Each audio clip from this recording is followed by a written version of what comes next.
Yes, please. Assalamu alaikum. I hope you have already started. Yes, we did. Time. A little bit of translation. Yes, also he added that the viewers of this station will not believe the way the station is running because all the participants. We asked Brother Naeem to express his comments about his stay in London because he is leaving tomorrow. Right. So I shall continue that all the people who are working in the station, they are volunteers, and he was surprised to see this fact himself. He heard about it before, but he saw it in action by his own eyes. Also, he spoke about his experience with Hazrat Amir Mu'mineen, said he has shows too much love towards us and affection. Also, he said, I'm surprised about the answer which Hazur gives on the spot without any preparation, and this is a unique thing which we cannot find in the scholar today in the Arab Muslim world specifically. Begin with you now. yes. أنا أريد أن أسأل بالنسبة للمشايخ كثيرا ما يقومون بتفسير بعض الآيات عن طريق أسباب النزول فأنا أريد أن أسأل كيف نستطيع أن نوفق بين هذا التفسير وبين الإعجاز القرآن الذي هو صالح لكل زمان ومكان. She said that a lot of scholars, especially in the Arab Muslim world, they concentrate mainly during their explanation of the Holy Quran. They concentrate more, they pay more attention about the fact of Asbab and Nuzul, the condition under which certain verses have been revealed. She said, how can we create kind of compromise between what they're trying to enforce on the people and about the beauty and the truth of the Holy Quran? This is exactly what we have been doing, in fact, here in Liqa Ma Arab, and also during other question and answer sessions. If the Nuzul al-Quran, the reasons why a verse of the Quran was revealed, is studied critically from the point of view of the orthodox scholars, you'll find it surprising and painfully surprising that in most cases the tradition seems to have been concocted, because it became so popular with the scholars to offer some verses, some reasons why a verse was revealed, that I have seen such traditions who cropped up for the first time 600 years or so after Hazrat Muhammad Sallallahu Alaihi Wasallam, telling the world that this is the reason why this verse was revealed. And when I pursued the line of those who were chained together, in a long, who were linked together in a long chain of narrators, I found many who were of doubtful origin, who may not have existed, or who were condemned by the great scholars as liars and imaginators, liars and given to imagination. So, if you thoroughly read all the traditions which are being presented today to the world as depicting or as presenting to us the reasons why a specific verse was revealed, then you come to this state of total confusion.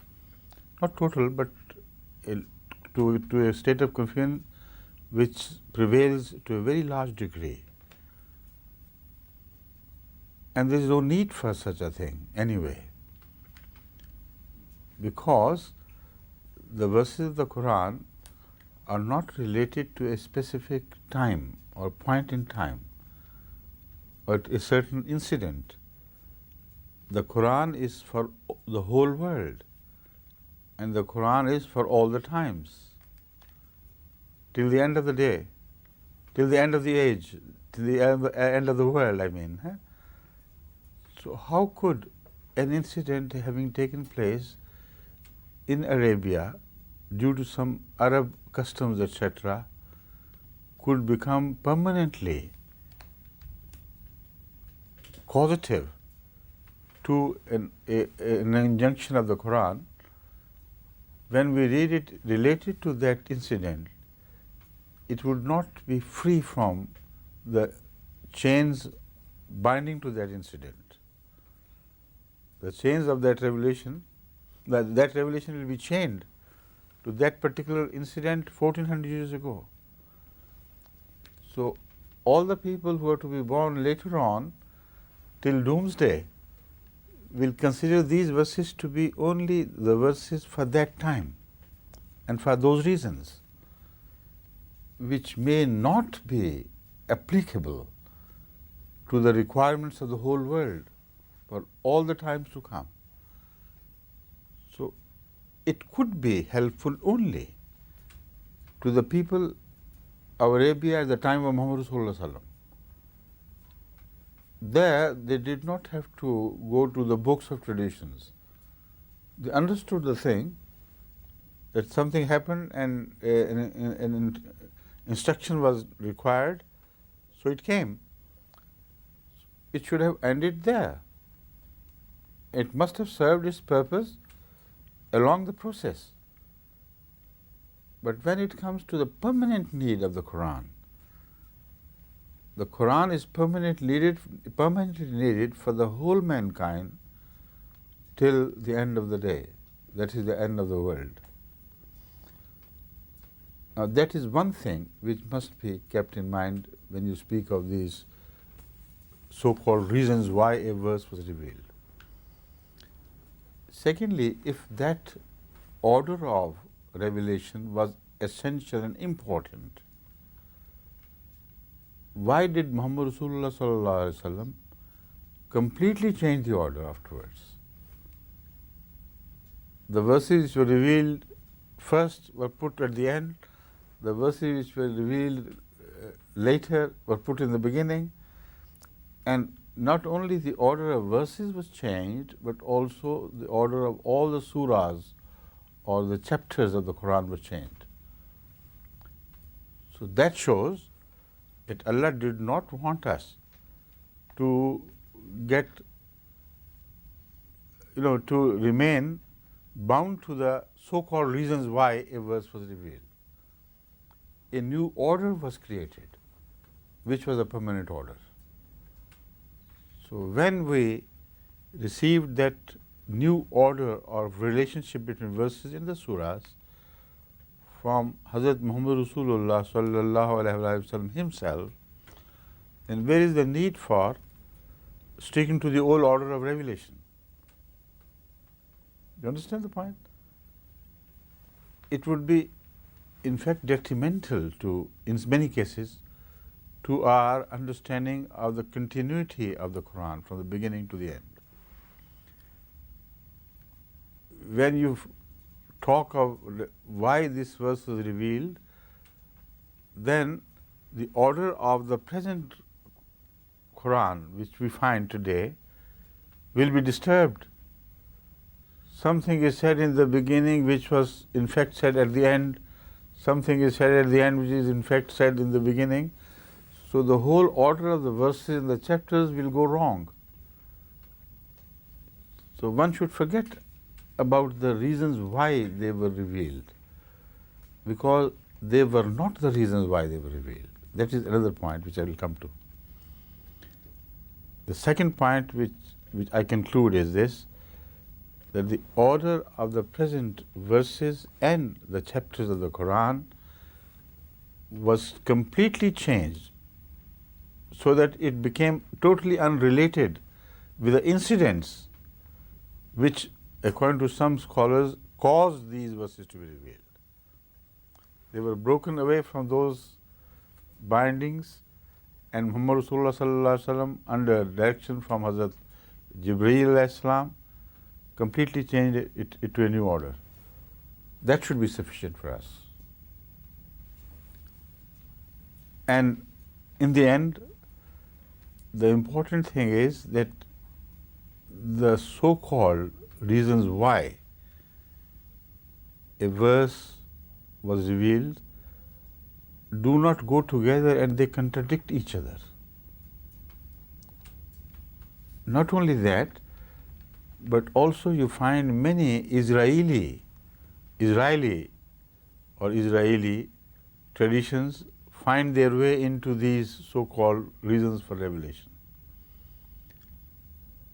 with the result that sometimes the whole reason why a verse was revealed becomes so absurd because of the Jewish traditions finding their way into it, that one is amazed. Not at the wisdom of the Quran, of which one should be amazed, of course, but at the lack of wisdom. Because these things do no honor to the Quran. They make it, turn it into a book of Jewish tradition sometimes. So I abhor such things. We do not need them. The Quran stands for itself, by itself. It is completely free of any reasons of why it was revealed. And in the end, the last, I would like to draw your attention to the fact that the Quran was not revealed for any specific reason of the time. It so happened that as it was being revealed, things also happened. So it was not revealed because those things were happening and they demanded it. It was revealed because it had to be revealed for the mankind as such. But it is possible, and I know it seems to have happened, that the revelation was connected by Allah to some incidents which were taking place or which were about to take place. So in that case, the revelation which had to be made anyway, which was not dependent on an incident, was made only at the time when it correlated with the current things which were going on currently at that time. So it made it more understandable and more natural for the Arabs who saw the revelation and could read in the light of that revelation some of their own behavior and things. That is the only importance for finding out what happened. Otherwise, it's misleading and, as I said, does no honor to the Quran in many places. أجاب حضرة أمير المؤمنين على النقطة الهامة، وخصوصا العلماء في العالم العربي وخصوصا العالم الإسلامي يركزون كثيرا على أسباب نزول آيات القرآن الكريم ولا يهتمون بالأمور الأخرى. فكان هذا السؤال من حضرة أمير المؤمنين طلب منه أن يوضح هذه النقطة الهامة، فأجاب حضرته وقال فعلا هذا ما نفعله هنا من خلال هذه المحطة الفضائية الإسلامية الأحمدية، وخصوصا من خلال برنامج لقاء مع العرب. فيقول حضرته بعد أن فسر هذه النقاط الهامة، يقول أننا نرى أن كثير من أحاديث النبي صلى الله عليه وسلم نجد فيها الكثير أنها مصنوعة. فيقول حضرته لذلك سمعت ببعض الأحاديث جديدة قد روجت بين الناس بعد 600 سنة مثلا بعد بعثة الرسول صلى الله عليه وآله وسلم. ويقول حضرته لما درست تاريخ الرواة أي رواة هذه الأحاديث الغريبة التي ظهرت في فترة معينة وهكذا وكأنها كانت مخفية عبر العصور، يقول حضرته أنني لما درست تاريخ رواة هذه الأحاديث وجدت أن معظمهم قد عرفوا بالكذب والمخادعات، أو أولئك الذين قد دخلوا كثيرا في عالم الخيال والقصص وإلى تلك الأمور، أو هؤلاء الناس الذين ذكروا وهؤلاء الرواة لم يوجدوا بتاتا وليس لهم أي ذكر ولا أثر في التاريخ الإسلامي أو في تلك القبائل وخصوصا في الجزيرة العربية أو المناطق التي كانوا ينتمون إليها. فهكذا يقول حضرته إذا ركزنا فعلا تفسيرنا في القرآن الكريم في ضوء أو من زاوية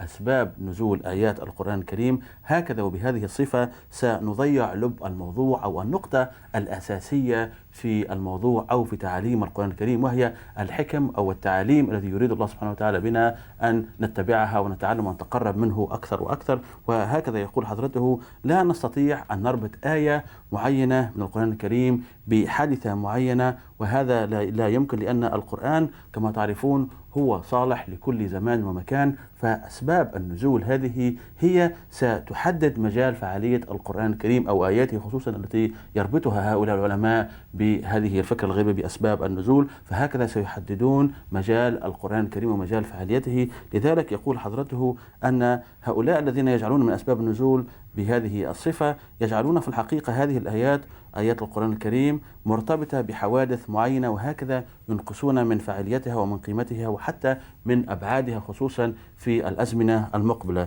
يقول حضرته هكذا هم يحددونها من الناحية الزمنية ومن الناحية الجغرافية أيضا، لأن هنالك في بعض أسباب النزول ستربط حادثة فقط تهم أولئك العرب في وقت الرسول صلى الله عليه وسلم، ولن يكون لها أي تطبيق بالنسبة للشعوب الأخرى. فهكذا أسباب النزول هذه قد تفقد القرآن الكريم كثير من جماله وكثيرا أيضا من أبعاده التي بإمكانه أن ينطبق فيها. ثم يقول حضرته هكذا كما تعرفون أن القرآن الكريم هو ساري المفعول إلى يوم يبعثون، ولكنهم بهذه الطريقة هم يحذفون ويأخذون بالقوة أو بالمخادعة هذه الميزة الخاصة بكتاب الله القرآن الكريم.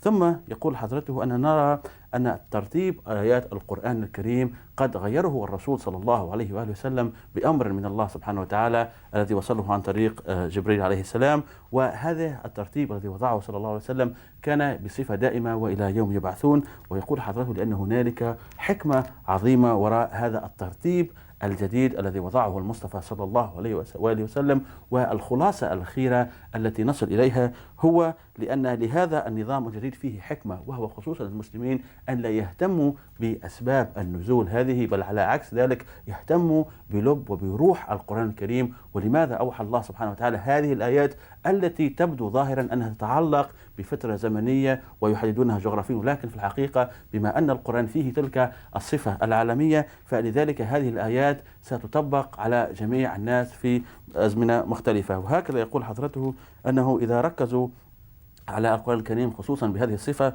هم سيفقدونه كثير من آياته. ثم يقول حضرته كما تعرفون أن آيات القرآن الكريم لا تناقض بعضها بعض، بل على عكس ذلك هي تفسر بعضها بعض وتخدم بعضها بعض. ولكن ماذا نرى ماذا وقع بالضبط عبر تاريخ الإسلام هو تسرب ودخول خرافات بني إسرائيل إلى العقيدة الإسلامية، وهذه أثرت كثيرا، هذه خرافات بني إسرائيل قد أثرت كثيرا في التعليم الإسلامي وخصوصا في العقيدة الإسلامية. ويقول حضرة من المؤمنين أنهم بعد أن مزجوا القرآن الكريم بأسباب النزول هذه، يقول حضرته أنهم أيضا أدخلوا في العقيدة الإسلامية خرافات بني إسرائيل هذه، وهكذا أسباب النزول هذه، وكأنها كانت جسرا أو فتحت بابا لتلك الخرافات كي يشوهوا أكثر وأكثر الوجه الصحيح للإسلام. فما هي النتيجة الأخيرة؟ هو تشويه تام للدين الحنيف. ثم يقول حضرته القرآن الكريم لا يحتاج لأسباب النزول هذه لتدافع عنه وتثبت صدقه. القرآن الكريم بإمكانه أن يثبت صدقه في كل زمان وفي كل مكان بنفسه، ولا يحتاج إلى هذه المبررات التي يقدمها خصوصا هؤلاء المشايخ. ثم النقطة الهامة الأخيرة التي قالها حضرته هو أننا القرآن الكريم لم يوحيه الله سبحانه وتعالى لمجرد وقوع بعض الأحداث في الجزيرة العربية في وقت الرسول صلى الله عليه وآله وسلم، ولكن كانت تحدث هذه الأمور والله سبحانه وتعالى كان يوحي هذه الآيات لأن لها أبعاد مختلفة. هذه الآية لها تطبيق لأولئك أي تطبق على أولئك العرب في وقت الرسول صلى الله عليه وسلم، لكن بصفة صغيرة، ولكن لها تطبيق أشمل وأوسع من ذلك بكثير في الأزمنة التي ستأتي فيما بعد، ولم تكن موجهة لهم بالذات، بل هي موجهة بصفة عالمية للنوع البشري بصفة عامة، ولم تكن موجهة للعرب في ذلك الوقت فقط. فلذلك يقول حضرة بن المؤمنين نرى أن الله سبحانه وتعالى كان رحمة وفضلا منه يوحي هذه الآيات وكان يربطها بتلك الحداث والأمور التي تتعلق بما يقع في الجزيرة العربية، لأن أولئك الناس كانوا بأمس الحاجة إلى هذه التعاليم الربانية السمحاء كي يتقدموا بسرعة في طريق الله سبحانه وتعالى. فرحمة من الله سبحانه وتعالى كانت هذه الآيات توجه لهم بعض الخطابات وبعض الأوامر كي يتبعونها، ولكن في الحقيقة النقطة الأساسية أو المجال الحقيقي الذي تغطيه هذه الآيات كانت له صفة العالمية، أي القرآن الكريم كان موجه إلى الإنسانية جماعة. فيقول حضرته أنه ما يقع ليس له أهمية قصوى بالنسبة لأولئك، أي الأحداث التي كانت تقع في الجزيرة العربية ليست له تلك الأهمية القصوى التي من أجلها أوحى الله سبحانه وتعالى هذه الآيات، بل لهم أهمية بسيطة جدا. فلذلك هذه كانت تغطي حاجاتهم الروحانية، ولكن النقطة الأساسية هي أن تلك الآيات كانت تغطي الحاجات الروحانية للإنسانية جمعاء في العصور التي ستأتي إلى فيما بعد وإلى يوم يبعثون. Another very important thing which must be kept in mind is related to some very important incidents in the history of Islam to which certain verses of the Quran relate. They may be of a community nature of communal nature, where the whole world of Islam was being influenced by those incidents, or maybe of individual nature, but at the same time, the whole world of Islam was to be influenced at that time and later on as well. There, the Asbab-e-Nuzul question has to be studied with even greater care. For instance, the Battle of Uhud is being referred to in the Holy Quran. Now, the Holy Quran is specific and clear about what happened. If you read Asbab-e-Nuzul, then you might be led to believe in certain things which did not happen, about which the Holy Quran is completely silent. And you may begin to infer different things from what the Quran says. This happens in case of many controversial Asbab-e-Nuzul presented by different scholars. What did Hazrat Abu Bakr do? What did Umar do? What did Hazrat Ali do? The Shia Asbab-e-Nuzul riwayat are so different from those of the Sunnites that instead of the Quran removing confusion, it seems to create confusion. So this is why we have to be very selective and choosy in the verse in the traditions which apparently claim that this is why these verses of the Quran were revealed at the Battle of Uhud. Forget all of these, and what you see is a very clear picture and a beautiful picture of the conduct of Sahaba, which is exonerated by the Quran itself. The Quran says God forgave them, whatever was done by whosoever. In the end, according to the Quran, everything was fine, everything was all right. God forgave them for some of the goodness which they had been doing before. Now, this is the clear, honest, pious picture we receive from the revelation of the Quran. When you go to the Asbab-e-Nuzul, even omitting the contradictions between the Shias and the Sunnites, the reports of each themselves contradict each other and create a very sorry picture of events which are not acceptable. Were they acceptable, the Quran should have mentioned them. Similarly, things pertaining to Al-Badr, things pertaining to Al-Hunayn, things pertaining to Sulh Hudaybiyah, and so on and so forth, they seem to require some traditional support of what was happening. But when you read them without any traditional support, the picture which emerges is far clearer than when you go to these traditions which speak of Asbab-e-Nuzul. Yet at the same time, for some extra detail which is not contradictory to the Quran, one may lean upon such traditions, only partially. Some references are given without names.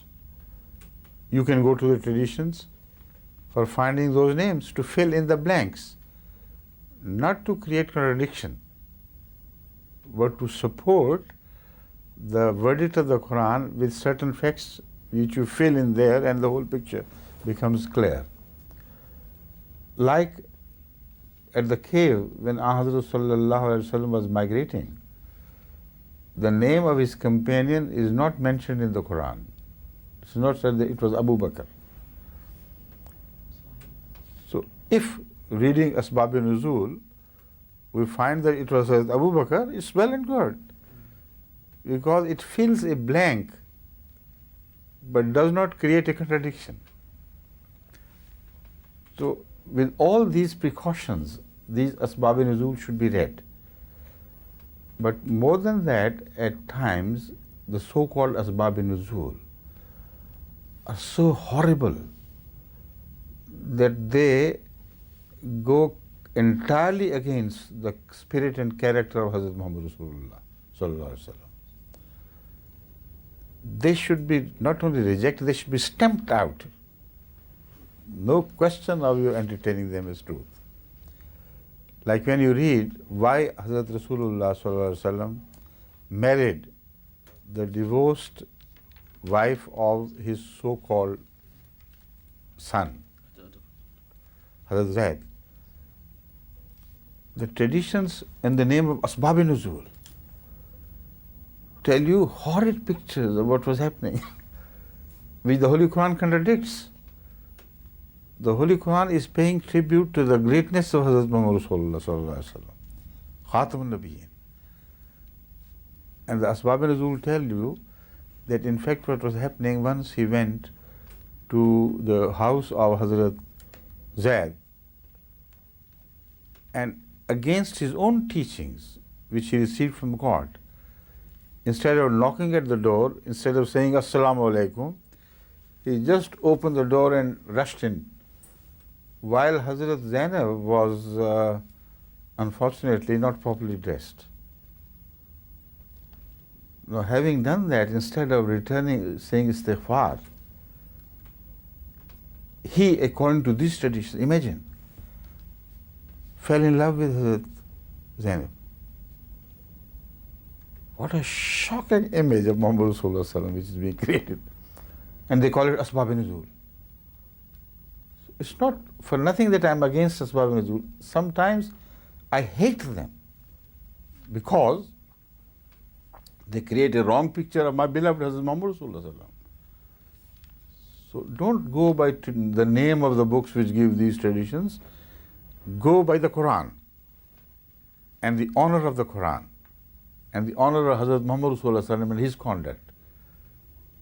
Everything will fall in step if you stick to these values. Any tradition which is against, reject it, throw it out as false and wrong. So this is the last page which I wanted to add about the Asbab-i-Nuzul. Thank you.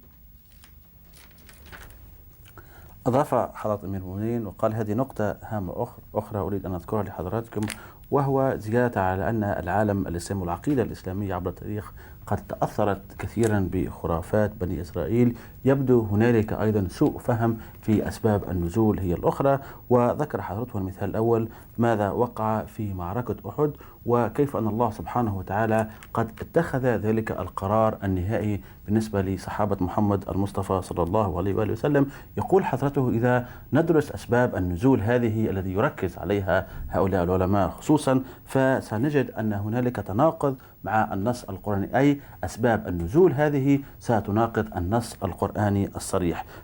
وأيضا يقول حضرته وزد على ذلك ستجد أن أسباب النزول بالنسبة للشيعة تختلف تماما عن أسباب النزول بالنسبة لأهل السنة، فهكذا سيصعب علينا الأمر وأيضا هذه المشكلة ستتشعب أكثر. يقول حضرته انسوا كل هذه الفوارق وهذه الأمور التي تتعلق بأسباب النزول وافهموا القرآن الكريم في لبه وفي روحه الصادقة. يقول حضرته بعد هذا بالنسبة خصوصا لهذه الحادثة أي معركة أحد أن الله سبحانه وتعالى قد غفر لصحابة محمد المصطفى صلى الله عليه وسلم ما فعلوه، ولا نريد أن ندخل في تفاصيل ذلك، ولكن هذه هي مغفرة الله سبحانه وتعالى. يبدو أنهم قاموا بأمور خيرية في الماضي بناء وأساسا على ذلك قد غفر الله سبحانه وتعالى لهم، ودعونا ننسى ما هذا الماضي وننسى هذه المشكلة. يقول حضرته أن أسباب النزول هذه ما قيمتها، ما أي قيمة يمكن أن نعطيها لها بعد أن غفر الله سبحانه وتعالى لهؤلاء، وخصوصا ما قيمة أسباب النزول هذه، خصوصا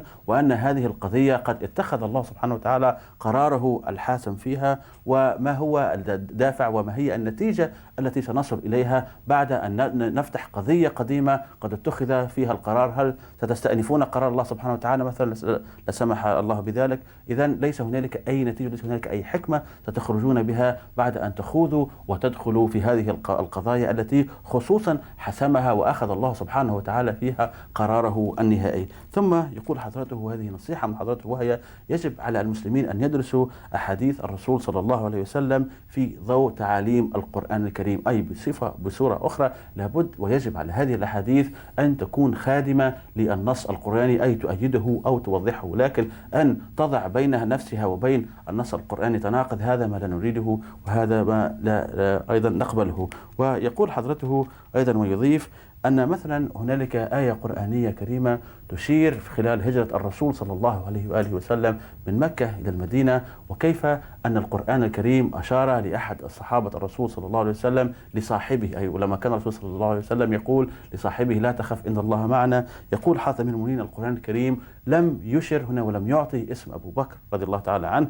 ولكن ذكر وصفا هنالك أنه صاحب للرسول صلى الله عليه وآله وسلم. يقول حاتم المؤمنين نجد أن الأحاديث أو أسباب النزول هذه التي تتكلمون عليها ربما تشير إلى حضرة أبو بكر أنه هو الذي كان مرافقا للرسول صلى الله عليه وآله وسلم، فهكذا نقبل هذه الحديث إذ أنها توضح النص القرآني، وأيضا تجعلنا نحترم حضرة أبو بكر أكثر وأكثر لتلك الشجاعة ولتلك أنه كيف أنه كان على وشك التضحية بحياته لمرافقة حبيبه سيدنا محمد المصطفى صلى الله عليه وسلم. إذن هذه النقاط الإيجابية التي تقدمها لنا هذه الأحاديث نحن نقبله، ولكن أسباب النزول المتعلقة بقضايا قديمة قد انتهت نحن لا نريد أن نضيع أوقاتنا وأعمارنا في قضايا قد حسمها الله سبحانه وتعالى. ثم ذكر حضرة من المؤمنين نقطة هامة أخرى وحادثة هامة أخرى تتعلق بالامرأة التي طلقها زيد، وزيد هذا هو شخص قد تبناه الرسول صلى الله عليه وآله وسلم. وتذكر أسباب النزول هذه أن الرسول صلى الله عليه وآله وسلم قد ذهب إلى ابنه الذي تبناه زيد، وهكذا لم يطرق الباب، وهذا يعني يناقض عادة الرسول صلى الله عليه وسلم ويناقض التعاليم التي ينادي بها محمد المصطفى صلى الله عليه وسلم من خلال القرآن الكريم، يعني يعلم الناس شيئا وهو بنفسه لا يفعله، حاشا لله أن يصدر هذا العمل الشنيع من محمد المصطفى صلى الله عليه وآله وسلم. فهكذا الرسول صلى الله عليه وسلم قد فتح الباب دون أن يطرقه، وهكذا كانت السيدة زينب لم تكن مرتدية ملابس بصفة كاملة، هكذا قد رأى صلى الله عليه وسلم، وهذا حسب رأيهم وحسب أسباب النزول التي يضعونها، يقولون أن الرسول صلى الله عليه وسلم قد رأى بعض مفاتنها وهكذا قد اهتم فيها أكثر، إلى آخر تلك القصة التي يروجونها إلى أن طلقت من زيد وتزوجها. ولكن النقطة التي يركزون عليها هو أن الرسول صلى الله عليه وسلم وحاشا لله ونذكر ذلك أنه قد رأى مفاتنها. يقول حضرة من المؤمنين أن هذه أسباب النزول هذه في الحقيقة هل خدمت الرسول صلى الله عليه وآله وسلم في شيء؟ بل على عكس ذلك هي شوهت صدق الرسول وشرف الرسول صلى الله عليه وسلم والصورة التي أراده الله سبحانه وتعالى عليه، ونحن لا نقبله إذ أنها تنافي الروح وترك شخصية الرسول صلى الله عليه وسلم. لذلك نحن لا نقبل مثل أسباب النزول هذه التي تشوه وجه الإسلام وجو حبيب الله محمد المصطفى صلى الله عليه وآله وسلم.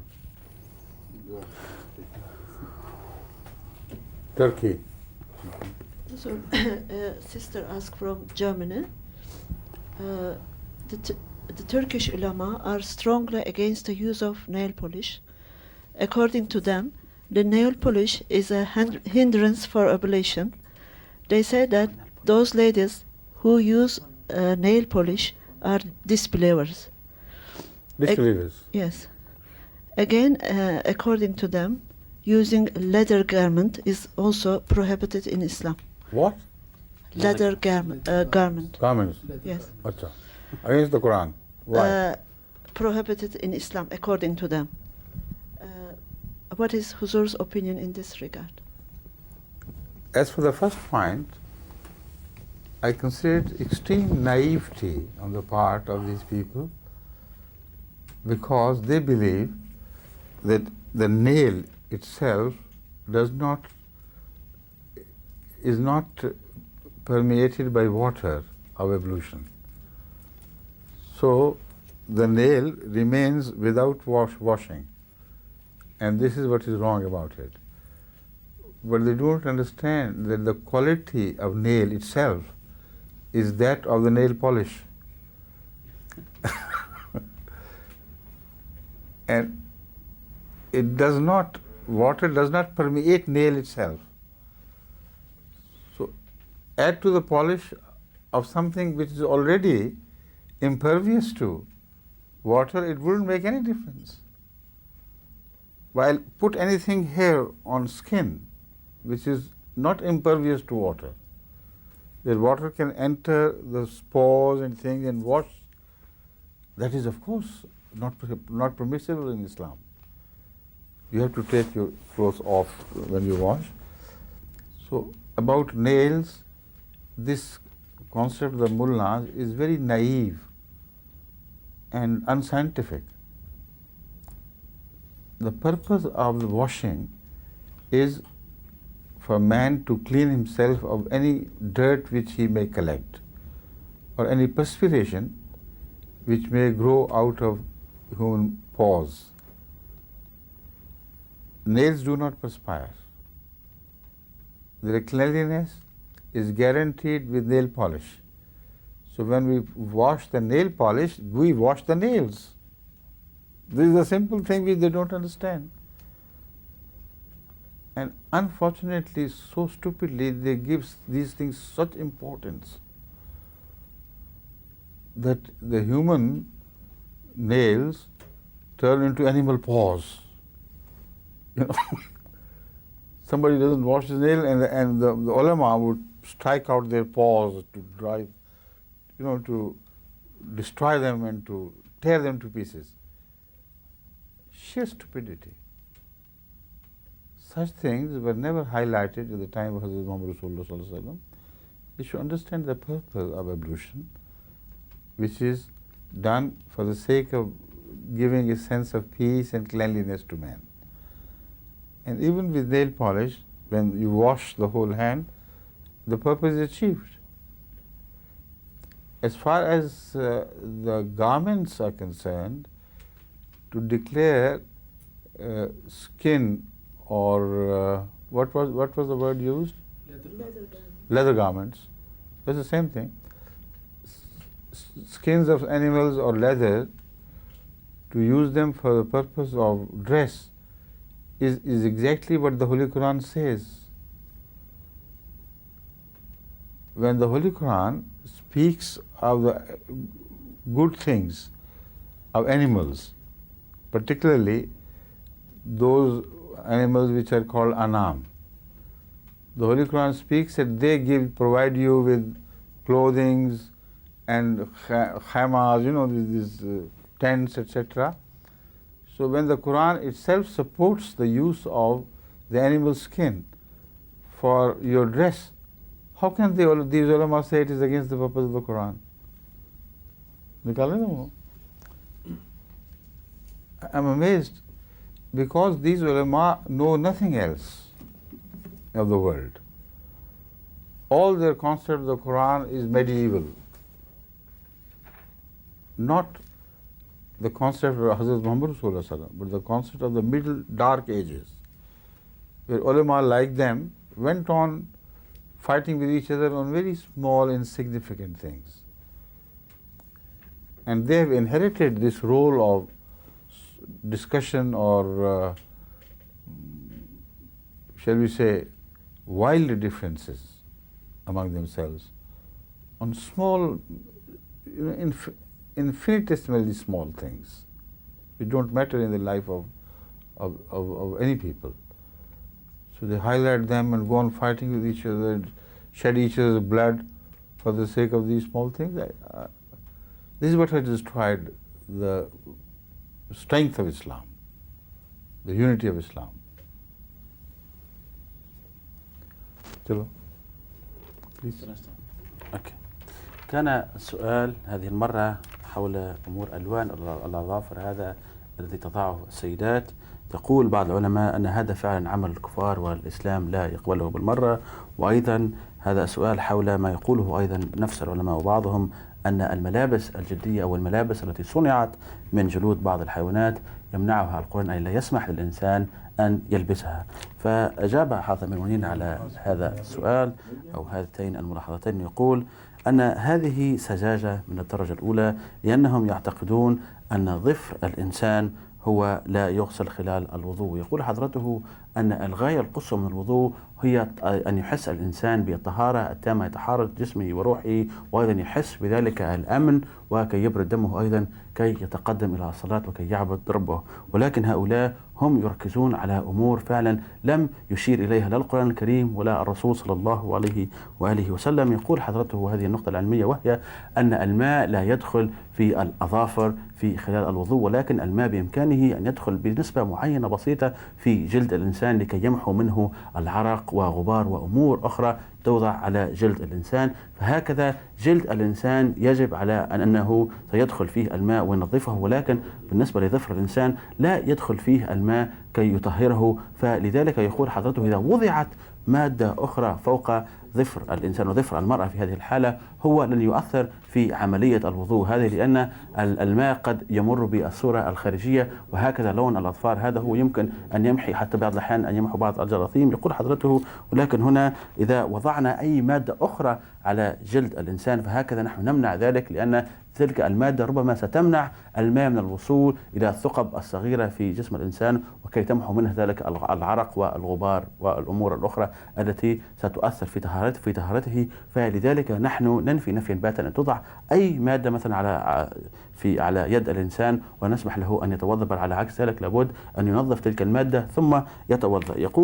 يقول حضرة بن المؤمنين أن هؤلاء هم في الحقيقة يركزون على قضايا صغيرة ساذجة لا أهمية لها، ويهتمون بالقشور وينسون اللب، أي لب القرآن الكريم ولب التعاليم القرآنية السمحاء، أي تلك الروح والحكمة من ورائها، ولكن يضيعون أعمارهم وأوقاتهم في نقاط لا أهمية لها. فيقول حضرته في آخر حديثه وهذا بالنسبة للنقطة الثانية، وهي أن القرآن الكريم يسمح للإنسان بصنع ملابس جلدية أو صنع ملابس من جلد بعض الحيوانات، وهذه هبة من الله سبحانه وتعالى، إذ سمح للإنسان أن يأكل لحم بعض الحيوانات ويستفيد من لبنها ويستفيد أيضا من جلدها. ويقول حضرته من هؤلاء الذين يمنعون على الناس ما سمح الله تعالى ما سمح الله سبحانه وتعالى لجميع الإنسانية؟ من هؤلاء العلماء كي يمنحوا هذا الحق الذي أعطاه الله سبحانه وتعالى للإنسانية يا جماعة؟ يقول حضرته يبدو أن هؤلاء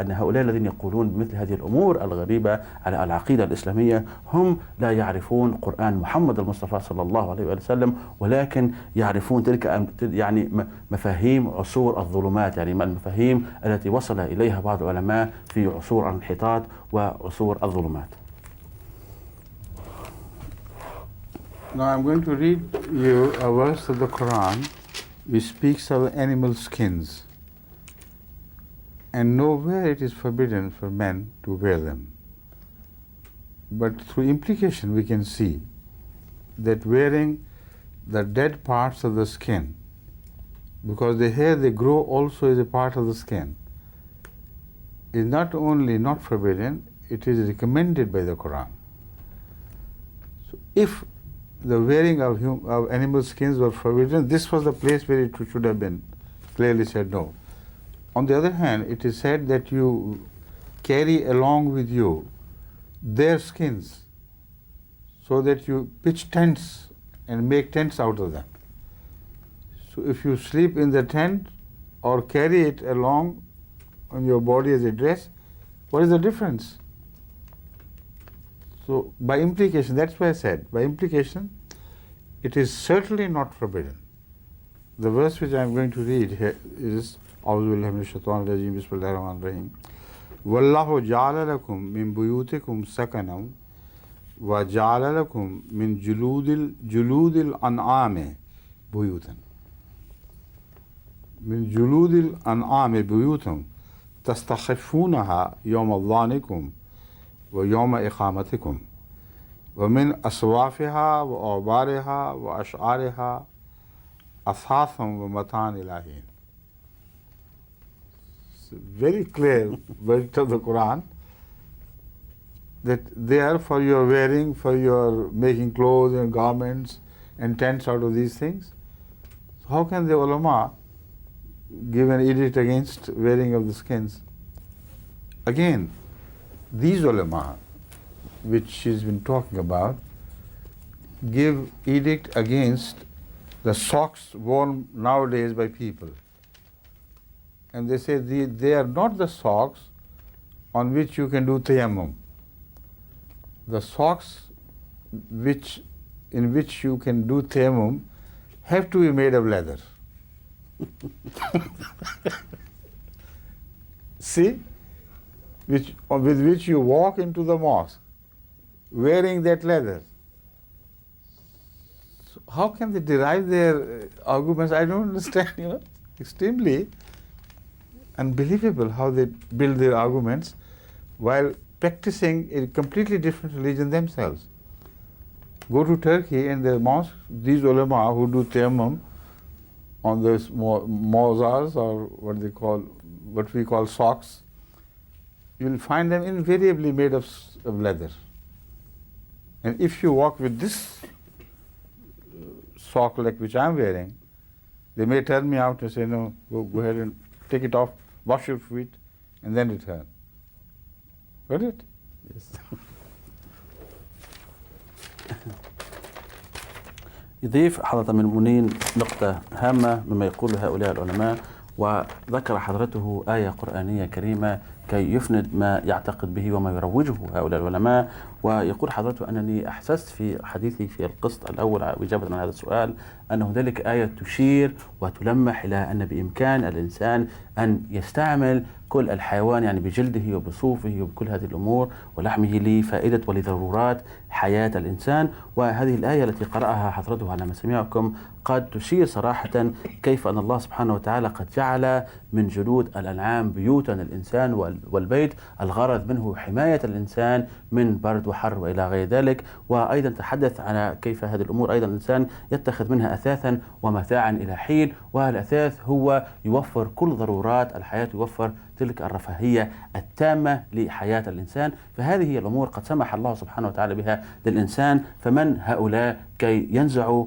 هذا الحق ويسرقوه من الإنسانية؟ يقول حضرته أن هؤلاء العلماء مثلا يقولون بأمور أخرى غريبة، وهي أن الجراب الذي يلبسه الإنسان في هذه الأيام وفي هذا العصر المصنوع من الصوف مثلا، هم لا يسمحون للإنسان أن يمسح عليه في عملية الوضوء، ويقولون ليس بإمكان ذلك، ولكن يجب عليك أن تنزعه وتمحيه ثم تتوضأ وتغسل رجليك ثم تلبسه مرة أخرى وتلبس جلد، وهكذا يسمح لك أن تصلي وتدخل المسجد. ولكن إذا كنت تلبس جراب قد صنع من جلد فبإمكانك أن تمسح فوقه وتدخل. يقول حضرته انظروا إلى هذه الفرق المتشعبة كيف من ناحية يقولون لا يسمح الله سبحانه وتعالى باستعمال جلود الحيوان لملابس الإنسان، ومن ناحية أخرى يؤكدون إذا أردت أن تمسح هذا الجراب لابد أن يكون ذلك الجراب مصنوع من جلد حيوان. فإلى أي نتيجة سيصل هؤلاء؟ وهذا السيناريو المضحك. يقول حضرته نحن لا نريد أن نضحك عليهم ونضحك عليهم العالم،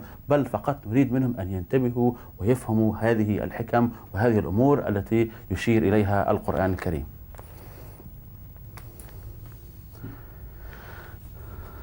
عبد الرحمن.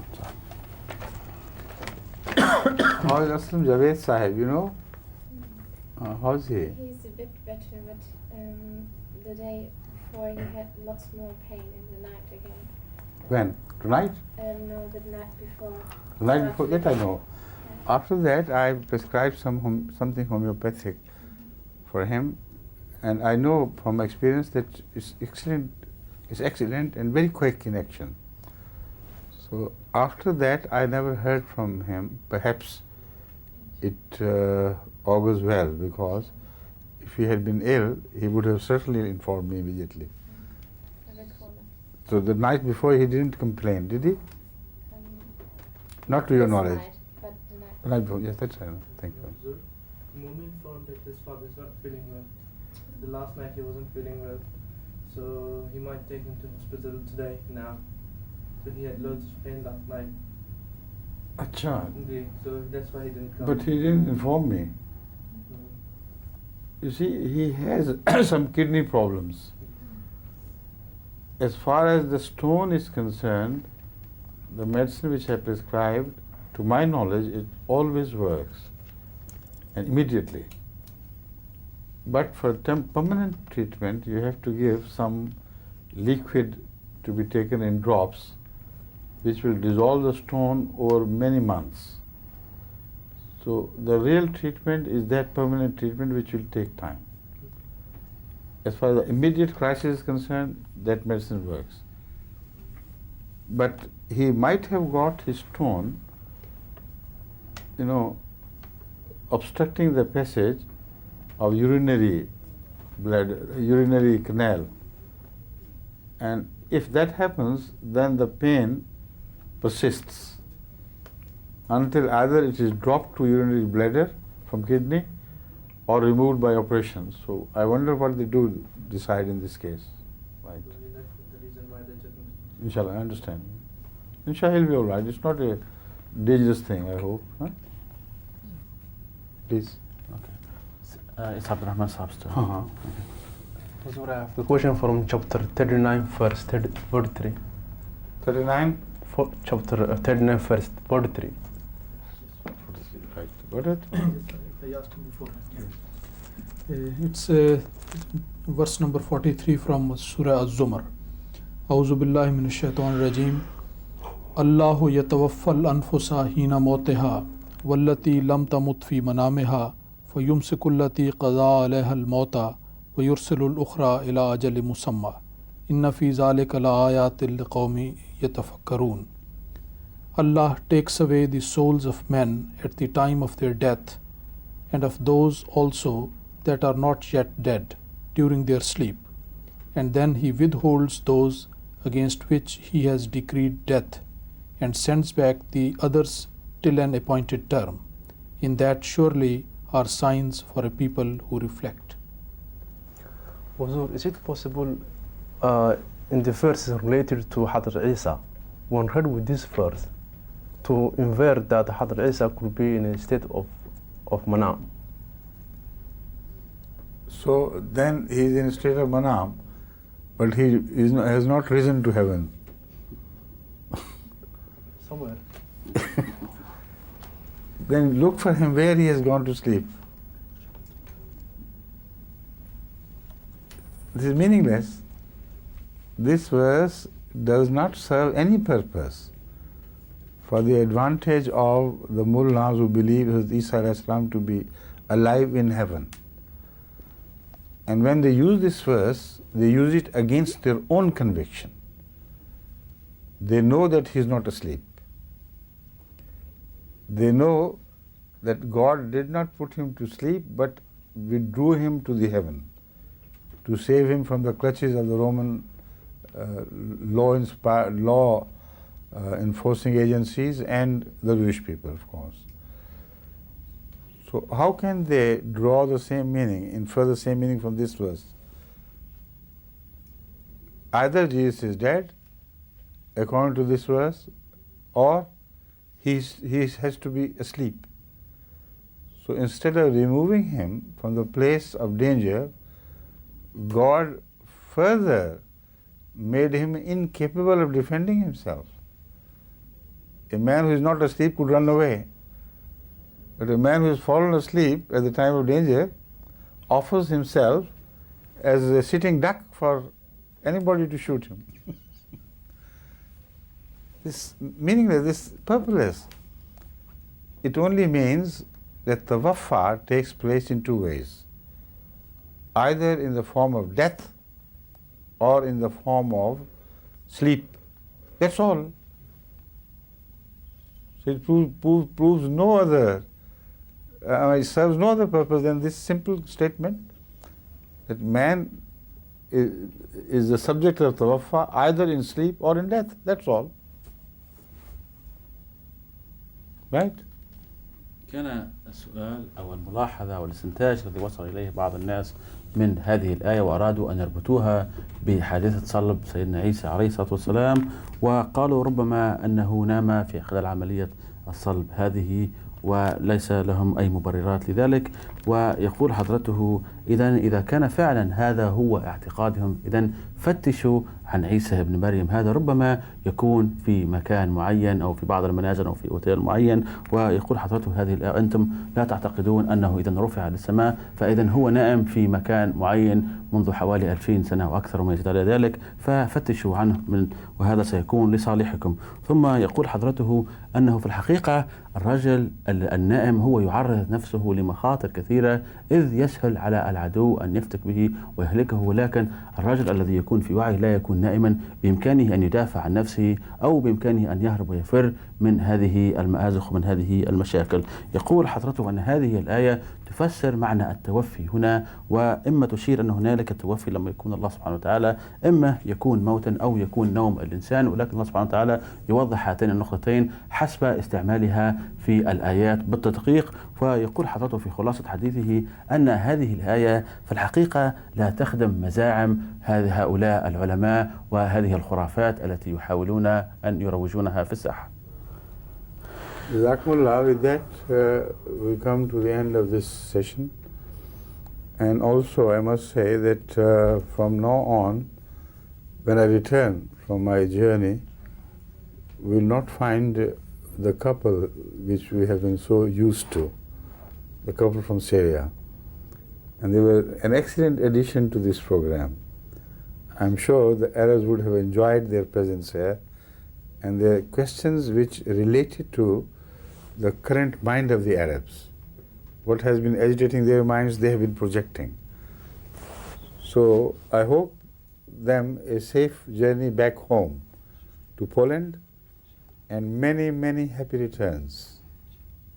With that, I take leave of you. Allah bless you, please. يقول حضرة أم المؤمنين أنني قبل أن نودعكم في هذه الحلقة أريد أن أشكر الأخ محمد أيمن جابي وحرمه لحضورهما في هذه الحلقات المتعددة من برنامج لقاء مع العرب، وخصوصا لعرضهم الأسئلة التي هي في الحقيقة مشاكل الساعة بالنسبة في الساحة العربية الإسلامية. ويقول حضرته قد سررنا كثيرا بوجودهما معنا، وإن شاء الله نتمنى لهم أن يصلوا آمنين غانمين إلى بلدهم أو المكان الذي مقيمين فيه الآن في بولندا. شكرا على حسن المتابعة، والسلام عليكم ورحمة الله وبركاته.